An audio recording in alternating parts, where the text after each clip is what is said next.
Chapter 12. Alone, I watch sunlight creep into our clearing, first in beams through spaces in the trees behind the cabin. He'd said I'd have so much to keep me busy I'd hardly know he was gone.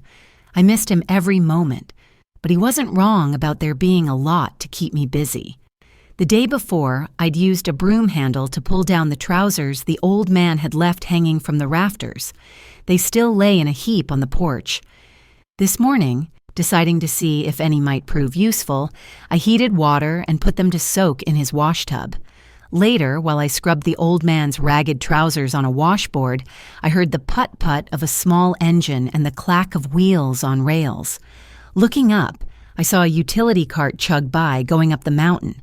Its only occupant, a man in a dark suit, saw me and lifted his hat.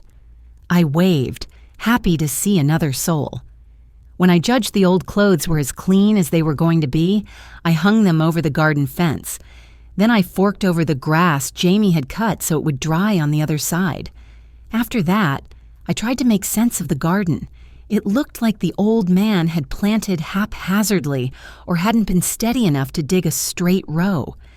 Pulling aside the weeds, I found onions with dried tops, more split cabbage heads, and runner beans with their tendrils wrapped around weeds as tall as my waist.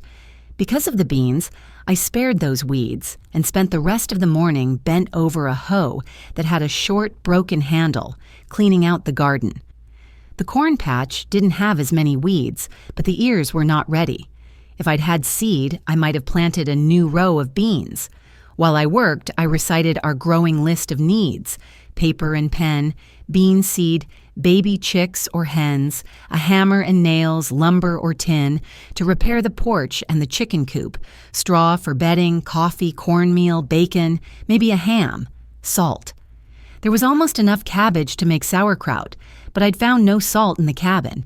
Yeast for bread, flour for bread, lamp oil. I wondered if Jamie had given every piece of gold for this place or if he'd saved some. He hadn't said. I'd eaten no breakfast, so I picked a handful of the plumpest green beans and boiled them in a potato in yesterday's chicken broth. Jamie had said the loggers ate like kings, and I hoped he'd reach the camp in time for breakfast. I was sitting at the table giving thanks for my food when I heard the railroad cart again. Peering from the window, I saw the man on the cart looking toward the cabin, shielding his eyes against the glare of the sun. In the afternoon, black clouds built up like a tower in the sky, and I gathered the dried grass and brought it to the porch, then restuffed the mattress sack. The grass made a thin mattress, but it smelled nice. I left the old man's clothes on the garden fence, but carried the mattress into the cabin just in time to beat the rain. The storm rolled in from the west, which meant the hard rain drenched the porch, and I had to shut the cabin door and the window and light the lamp. Being closed inside made me think of winter, the wood and lamp oil we'd need, the warm clothes and boots we didn't have, and the dark days when I'd be shut up here. Life was hard, Aunt Sweet had said, but I thought she'd be proud of me. A grown-up, married woman managing so well. I couldn't wait to show Jamie what I'd accomplished already. The rain continued, and in the gray light of the cabin's interior, I sorted through the old man's cedar box, surprised to pull out 2 dresses, a petticoat, and a long woolen coat.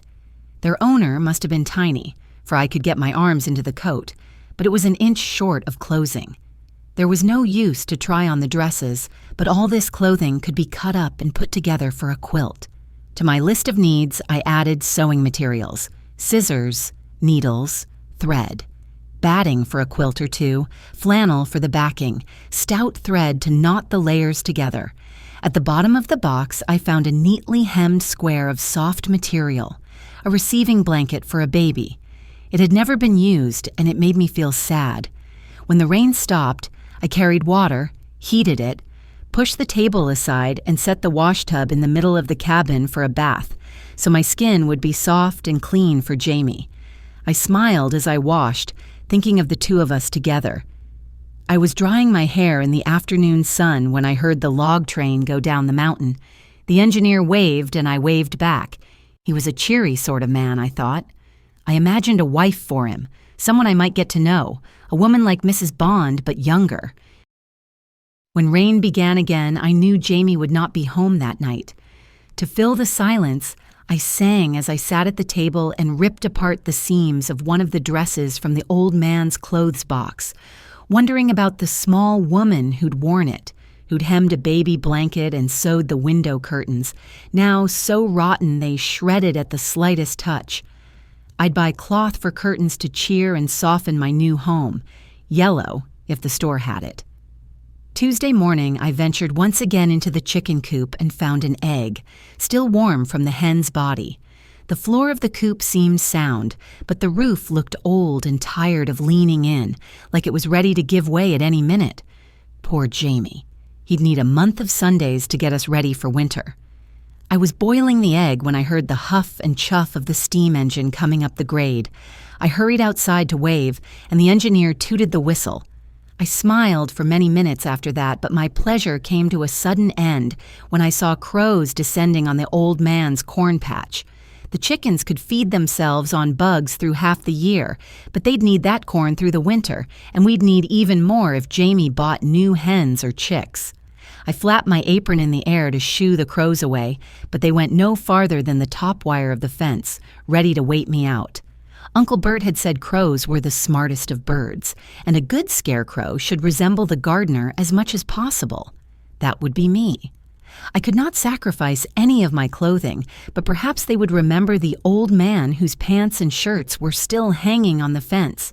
Again I shooed the crows, and this time they flapped away. Among the broken handles and rusted iron bars leaning in a corner of the woodshed, I found a cross of stout sticks with a sharpened, dirt-crusted end. Back in the garden, I stuck the pointed end of the scarecrow frame into the ground and pounded the top with a rock. Finally, I dressed it in one of the old man's shirts and a ragged straw hat he'd left hanging on a nail by the cabin door. Before I got back to the house, the crows returned to their places on the fence, and I took the hat from the scarecrow and set it on my head. I'd intended to keep myself clean, but I stayed in the garden to discourage the crows. My reward was finding a hammer half covered with dirt among the dead onion tops. Happy about the hammer, I pulled what onions I could and dug out those whose tops were dead and rotten, then carried 2 buckets full to the porch and spread them to dry. My thoughts surged with the challenges and rewards of this place, and I was eager to tell Jamie what I'd done and what I'd discovered. I didn't intend to confront him with the list of our needs right away.